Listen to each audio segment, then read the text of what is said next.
خر با بلبل گفته هوس باز، مرا امروز مهمان کن به آواز. مگر بینم که استادی چون است، که هر چیز رهین آزمون است. یک خر پیش بلبل می آید، میگه جورا بلبل ایقا تعریف توصیفی ترا میشنویم، همین قواهی مید میکنن ترا، یا من ترا یا امتحان بگیرم کامی تو چند علم داری دانش داری. ولی متاسفانه هم خیلی آدمای چی هستن به باک فلانی ترا ایقا تعریف میکنن، به من ترا یا امتحان بگیرم. آخه تو جوانمرد، تو همه خودت اصلا صلاحیت امتحان گرفتن نداری که تری دعوا میکنی. منم آوازه بلبل شنیده ولی آواز او هرگز ندیده. من گفت تعریف توصیف بلبل بسیار شنیدم، تا حالی آواز تا نشنیدم. کویا صدا که چه بلبل این شنید آواز برداشت، بپاشید آتش کندر جگر داشت. اگه تصور کنه که بلبل چی نو چه چه میزنه، با خواهشش کردین موافق طلب، بعد در چه چه در اومد، نوایش از زمین بر آسمان شد، به نغمه آتش افروزی جهان شد. درخت و کوه و دشت و برکه آب چه کودک شد از این لالای در خواب. همین طبیعت به حد لذت برده که میگه که طبیعت دیگه خوابش برده است، خواب ناز در رفتن. شبان سرمست بر خاک افتاده، اینان گله را از دست داده. به یاد یار میزد نوشخنده، همه افکن در آتش سیپنده. حتی میگه رمبان خوابش برده است، هر سه گله و رمش پراکنده شدی هم پروا ندارم، مست شده است دیگر. چه بلبل از سرودن لب فرو بست، خرو را گفت که اینجا نکته هست. وقتی خلاص کرد گفت جورا آفرین، بد نبوده، سوز بوده، نگه همینجا یک چند کمبودی ها داری گوش کن.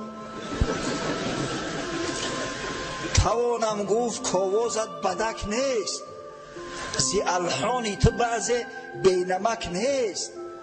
آواز تا شنیده میشید است، او خبادی بد نبود است اکا. ولیکن کاش زحمت میکشیدی، خروسان دهی ما را بدیدی. زی استادان خشخانی سحرخیز، همه آموختی لحن دلاویز. نگی تیه روز جورا بیا اخشلاقی ما را بیا، من ترا استادای ماهر در پیش و برم شاگردت منم تعلیم بگیری. خروزا رو ولی تو قد چون بینی جگرت پاره میشه. خروزا آوازی بلبل بالا مونده است. خر چه بلبل گوش کرد این داوری را، مجسم دید در قاضی خره را. این بلبل گوش کرد، گوه روش در گر گفت این قاضی ما خر شده است. به هم برزد دو بالا دور شد دور، میان شاخساران گشت مستور. گرفته پیشش و گفت خدایا از خران ما را نگهدار، از این خرداوران ما را نگهدار. انمی سعد بن معاذ وقتی خداوند هدایتش کرد گفت خدایا از خران یهودی ما را نگهدار. و گفت چی بگو من مسلمان بشم مثل شما. در تعلیمش کردن، غسل کرد، لباسای تازه و آزاده در بر کرد. این اسلام دینی پاکیه، دینی نظافته، دینی آزاده های. گفت اشهد ان لا اله الا الله و اشهد ان محمدا عبده و رسوله، و درکت نماز شکر گزاری. بعدا گفت بیای همراه من. به سر دسترخوان دعوتش کرد، امر کرد تمام قبیله اوسا عبارت از بنی عبدالاشهل و بنی زغر و بنی حارثه و دیگر دعوت کردن. همه نشستن. گفت ای قوم، من در میان شما چی منزله دارم؟ گفتن تو سیدی مایی، تو شریفی مایی، تو بزرگی مایی، ما مطیعی تو هستیم، چی فرمان بدیم؟ گفت این کلام رجالکم و نسائکم علی حرام حتی تؤمنوا بالله و رسوله صلی الله علیه و سلم. گفت مادام که چنین باشد، از همه روز به بعد سخن گفتن مردان شما و زنان شما بر من حرام است، تا زمانی که ایمان به خدا و ایمان به پیغمبر صلی الله علیه و سلم نوارید. امر شو کرد تا وقتی گفت ایمان نیاره من خطی تو گم نمیزنم. تمام. سبحان الله. یک شیر نر، یک جوانمردی که سرور قبیله بننگ بناموس در تمام شکست رست قبیله در بالای سرش ایستادگی، وقتی این سخن گوید بعضی ها به ذوق به شوق، بعضی ها دل ناخواهم، اما اکثری کل اسلام آوردن. خاصتا از همین قوم بنی عبدالاشحل که متعلق به سعد ابن معاذ بود، فقط یک شخص اسلام نآورد. اسیریم، شخص با نام اسیریم در تاریخ اومده است. همه دیگه یک جایگی مسلمان شدن. اسیریم دیگه ردی معرکه شد. سعد ابن معاذ گفت گوشش از سویت از چشمم دور کن، در چشمم نتابی که قورته بکنم. و این اسیریم تا زمان جنگ احد اندک پیشتر بدویم، اسلام نآورده بود. وقتی که مشرکا بالای مدینه آمدن در جنگ احد، اسیریم کلمه عرضه کرد، در رکعت نماز شکر گزارید، بعد در اسب سوار شده نیزش گرفت اومد که سعد ابن معاذ دیدش، گفت گم شد تز، گم شد برای ما را کمک مشرکا در کار نیستی، تز دفتر خطا. گفت یا سعد من مسلمان شدم، اشهد ان لا اله الا الله و اشهد ان محمدا عبده و رسوله. و نباشه گفت برادر شدی بیا اکو. و در جنگ احد اسیریم به شهادت رسید در راه خدا. چند نفر از مشرکان را به قتل رساند، خود جام شهادت نوش کرد. اکو ببینی عجلش او را فرا رسیدگی بود، در جنگ شرکت میکرد، در غیر جنگ خدای تعالی برای او را همون مقدار عمر داده بود. اما شرافت را ببینی، هدایت الهی را ببینی، رحمت الهی را ببینی. شخصی که یک بار سر در سجده الهی نگذاشته است، در میدان جنگ در راه خدا و پیغمبر به شهادت رسید. حضرت صلی الله علیه و سلم وقتی بالای جنازش استاد، گفت خشاب به حال اسیریم، عمل قلیلا و اجر کثیرا.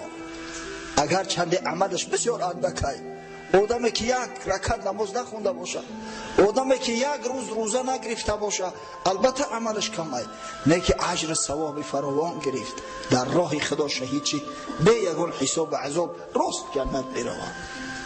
اینایی از قبیله اوس. و این سعد ابن معاذ کمی در بارش معلوماتو بدم.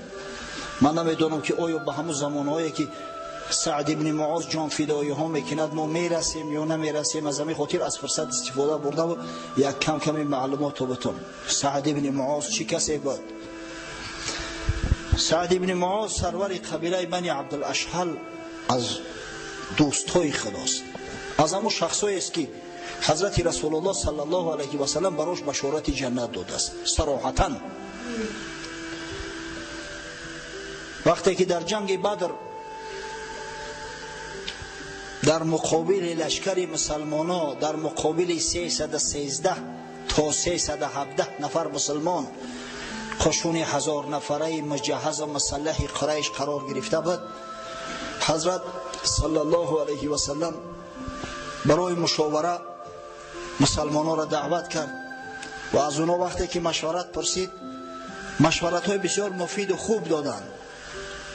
از جمله حضرت مقداد ابن اسود گفت یا رسول الله، ما مثل بنی اسرائیل نامرد نیستیم، ما به تو نمیگیم که فذهب انت و ربک فقاتلا انا هاهنا قاعدون، ما نمیگیم که خودت بر همراه پروردگار جنگ کردن بگی ما در اینجا میشینیم، ولکن نقاتل عن یمینک و عن شمالک و بین یدیک و من خلفک، بلکه تو را احاطت میکنیم، از 4 طرف با دشمنات میجنگیم.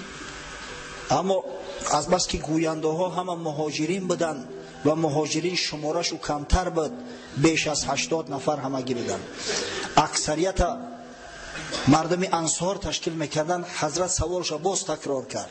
سعد ابن معاذ گفتیم بسیار زیرک و ذکی بود، گفت یا رسول الله، گویا این که تو به ما مراجعت کرده ایستاده ای؟ حضرت گفت بله.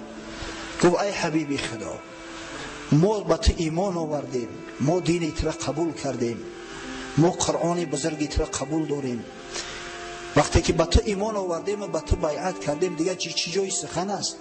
قسم به خدا گفت یا رسول الله اگر در بحر احمر داخل شوی ما از قفات میریم، اگر چند آوازی را نمیدونیم، شناور نیستیم، میدونیم که در همون بحر غرق میشیم، اما از قفات نمیستیم میریم. چی جای دشمنی تو؟ ذره اندیشه نکن. گفت یا رسول الله دوستای تو برای ما دوستند، دشمنای تو بدبختترین و دشمنترین کس در روی الله. این از سعد جوان مرد. سعد در حرب خندق زخم گرفت، عاقبت الامر به همون زخم شهید شد، از دنیا گذشت. وقتی که سعد از دنیا گذشت، حضرت صلی الله علیه و سلم گفت، پیغمبر محبوب، پیغمبر صادق و مصدوق گفت اهتز عرش الرحمن لموت سعد ابن معاذ. عرش رحمان، عرش الله به سبب مرگ سعد ابن معاذ گفت لرزید، جنبید. وقتی که روح سعد ابن معاذ می برداشتن به آسمان هفتم و به زیر عرش، ملائکه ها برای تماشای روح سعد و پیشواز روح سعد میگه چنان شتابان و تازان اومدن، عرش خدا در لرزه در اومد.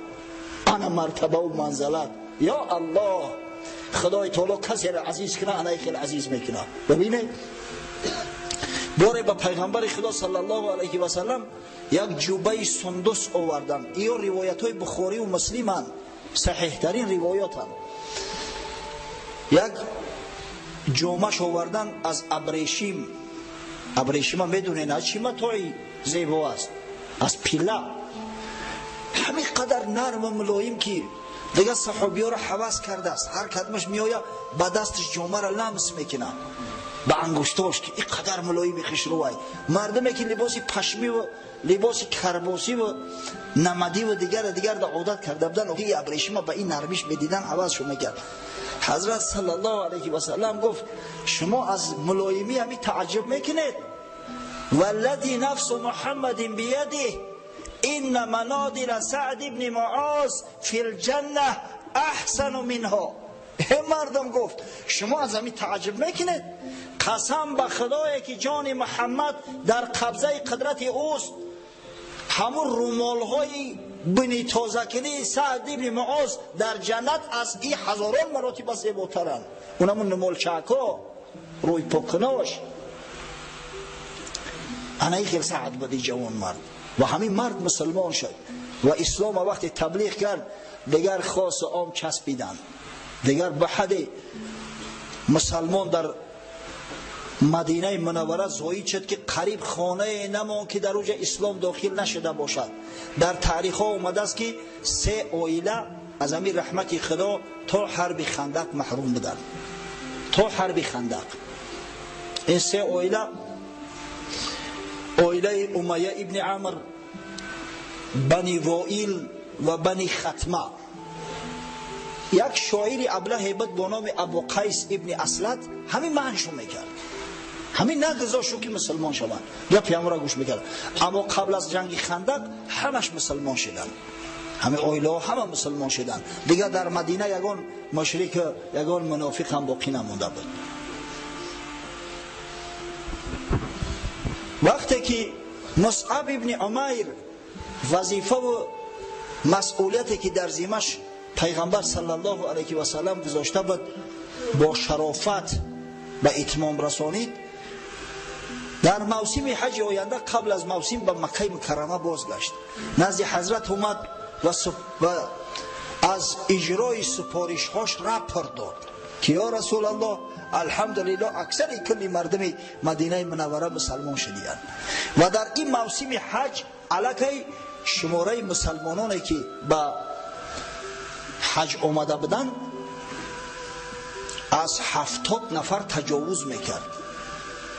در راه می آمدن به همدیگر مصلحت کردن که تا کی ما بگذاریم که پیغمبر خدا صلی الله علیه و سلم در کوه در راه آواره در خوف خطر بگرده؟ چرا ما پیغمبر صلی الله علیه و سلم همراه خود نگیریم؟ چرا به مدینه منوره نبریم؟ همه خیلی مصلحت ها با همدیگر میکردن. وقتی که به حج آمدن موسم حج خلاص شد، در آخرین روزهایی که در مینا مردم توقف میکنن در نزد عقبه اولا، ما هم شیطان خوردی میگیم عادت کردیم، در همون دره از همون دره ها جمع شدن. کعب ابن مالک روایت میکند که 73 مرد و 2 نفر زن در همونجا میگه جمع اومدیم برای بیعت با رسول خدا صلی الله علیه و سلم. شبانه حضرت همراه عمکش عباس ابن عبدالمطلب، عباس ولی اسلام نآورده بود. خواجه حافظ میگه در این چمن گلی بیخار کس نچید آره، چراغ مصطفوی با لباس بولهبی است. حسن ز بصره، بلال از حبش، صهیب از روم، ز خاک مکه ابو جهل، این چه بوالعجب است. یعنی که اسلام آوردن ما و شما، اصلاح شدن ما و شما همه وابسته به هدایت خداست. اگر هدایت خدا نباشد، اگر خدای تعالی کسی را هدایت نکنه، قسم به خدا این گفتن ها و این نصیحت ها هیچ فایده و منفعت نمیرسونه. پس اهل مسجد، اهل عبادت، اهل امر به معروف و نهی از منکر، خدای تعالی برای شما بشارت بزرگ داده است. مادام دوست می‌داری عبادت خدا را، مسجد دوست می‌داری، پس انشاءالله تو در راه درستی. پس خدای تعالی به نظر رحمت به تو نظر انداخته است، تو را هدایتت کرده است. زینهار احتیاط کن که با گمراه نشوی، با ضلالت گرفتار نشوی.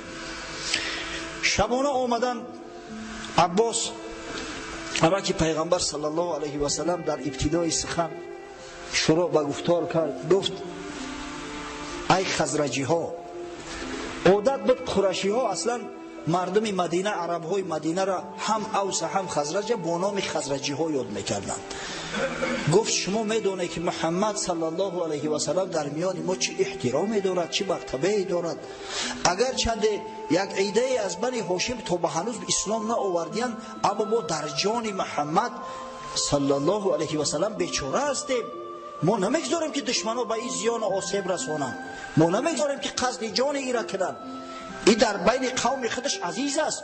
3 سال گرسنگی و تشنگی و 3 سال هجران ما سپری کردیم، اما نگذاشتیم که به رسول الله صلی الله علیه و سلم از دشمنانش یگان زیان و آسیب رسد. امروز محمد صلی الله علیه و سلم از میان تمام مردم عالم شما را اختیار کرده است، شما را بر قوم خود، بر قریشی های خود برگزیده است. نشود که بگیره برینشو بعد در حالت مشکلی و مشقت زوری در دشمنان تسلیمش کنید. از حوض خوب اندیشه کنید. اگر قدرت داره که پشتیبانی کنی از محمد صلی الله علیه و سلم خوب است، و الا هنوز دیر نشده است. این در بین قوم خودش عزیز است، محترم است. عباس وقت سخن گفت، کعب ابن مالک گفت یا عباس سخنی ترا شنیدیم که خاموش باش. و گفت یا رسول الله صلی الله علیه و سلم تو سخن بگو، ما مشتاق سخنی تو هستیم، هر شرط قید میخواهی بگذار. بعد حضرت صلی الله علیه و سلم به سخن در اومد، نصیحت چو کرد، به اسلام دعوت چو کرد.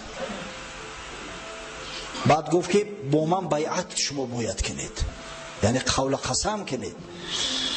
جابر گفت الا من نبایعک یا رسول الله، بر چی چیزی با تو بیعت کنیم یا حبیب خدا؟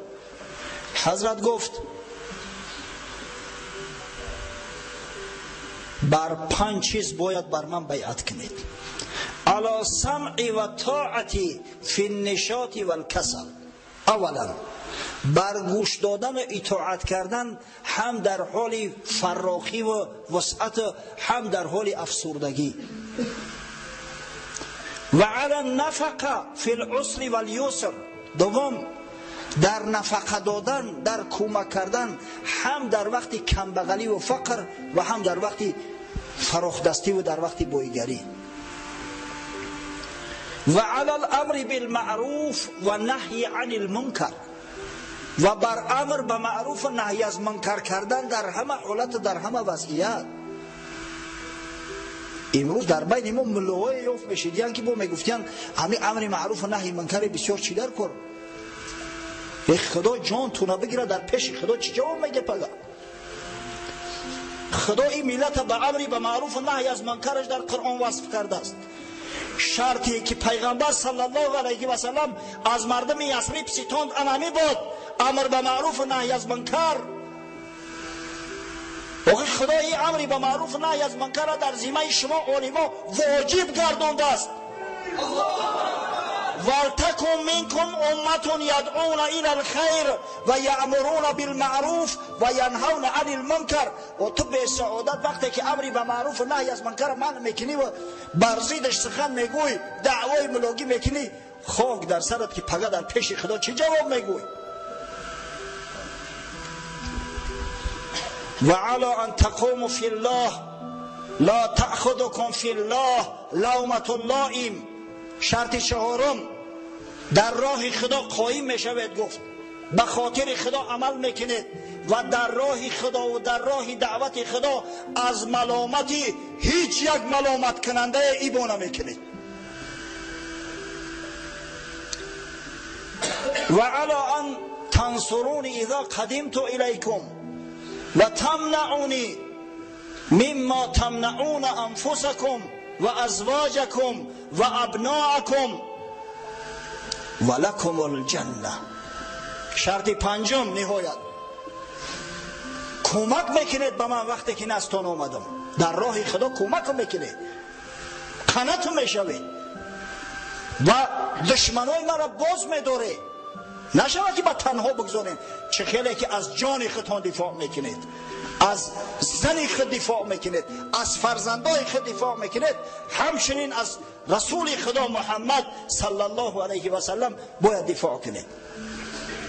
وقتی این سخن گفت یکی از سرورای انصار، او وقت همون خزرج بگیم ولی که انصار بعد شدن، اینو انصاری خدا و پیغمبر، با نامی برا ابن معرور پرید از جاش خیست پیش رسول الله صلی الله علیه و سلم اومد. گفت یا رسول الله قسم به خدا، گفت با تو بیعت کردیم انشالله. گفت ما قوم نامرد نیستیم، ما اهل اسلحه ایم، ما از خوردیم و جنگاوریم، از خوردیم و جوانمرد شجاع و با غیرتیم و همین شجاعت پدر از پدر کابرن انکابر میراث گرفتگیم.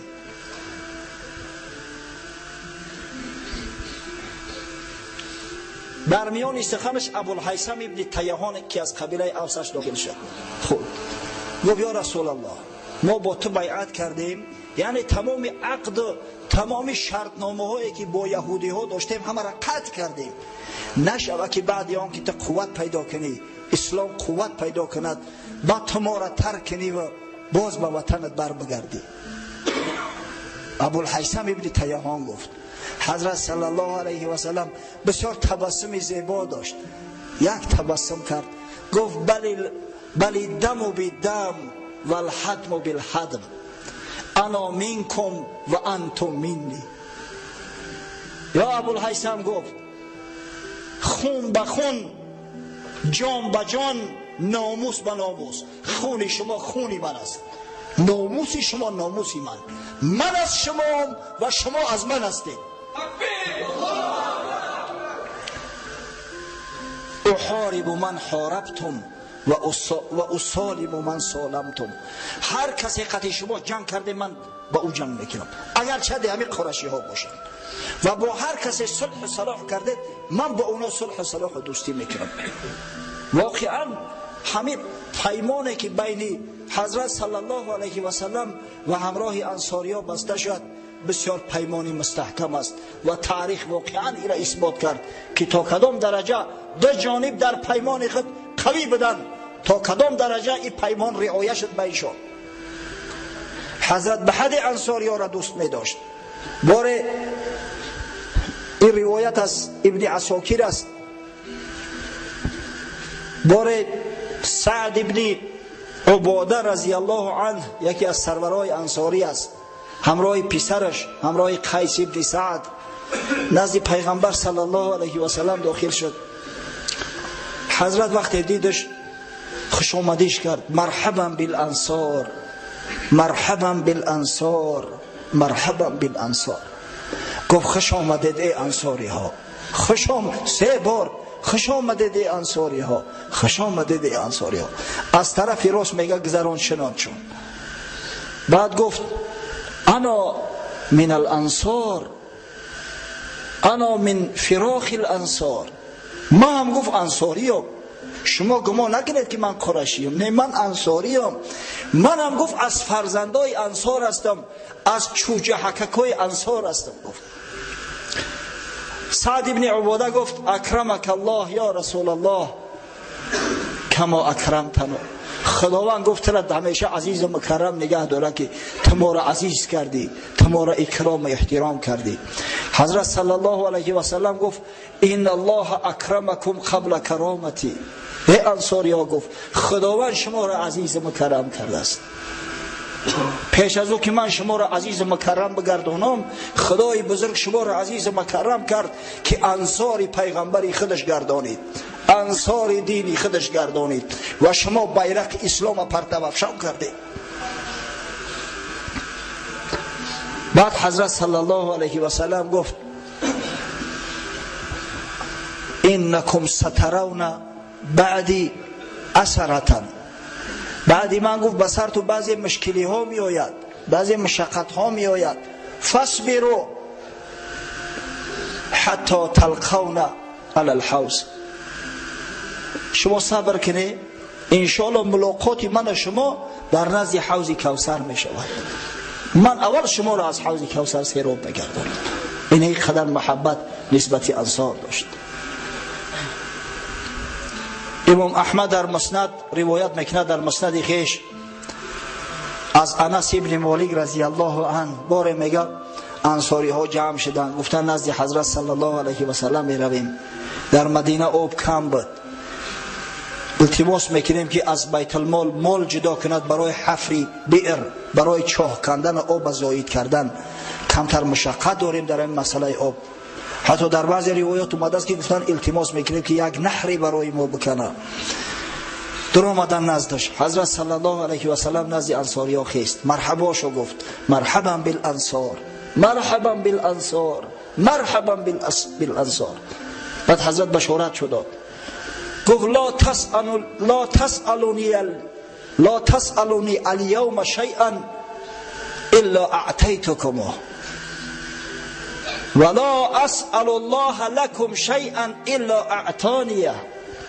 ای انصاری ها گفت اگر از من حوزی چیزی طلب کنی میتونم، اگر در قدرت و قوتم باشد هر چیزی طلب داشته باشید طلب کنی من میتونم. و من امید دارم که امروز به خاطر شما از خدا چیزی را طلب کنم خداوند مضایقت نمیکنه. طلب کنی. میگه به هم دیگر در گفتگو زدن، گفتن ابی او چیکار کنیم آخی بگذار یا چاه ده چاه نمیرسه، نه که به شتر آب کشیده آورده میتونیم که طلب مغفرت کنیم، استفاده ببره. این دنیا گذرنده است، این دنیا هیچ گپی نیست، اما شما طلب مغفرت کنه. از این خاطر گفتن یا رسول الله ادعو لنا بالمغفره. ای حبیبی خدا گفتن در حق ما دعا کن، طلب مغفرت از خدا کن. بعد حضرت میگه دستی دعا برداشت، اللهم اغفر للانصار ولابناء الانصار ولابناء ابناء الانصار ولنساء الانصار. پروردگارا گفت انصاری های ما را رحمت مغفرت کن، فرزندای اینا را رحمت مغفرت کن، نبیره هاشون را رحمت مغفرت کن، زن هاشون را رحمت مغفرت کن. انا دعای پیغمبر صلی الله علیه و سلم اجابت شده است که الحمد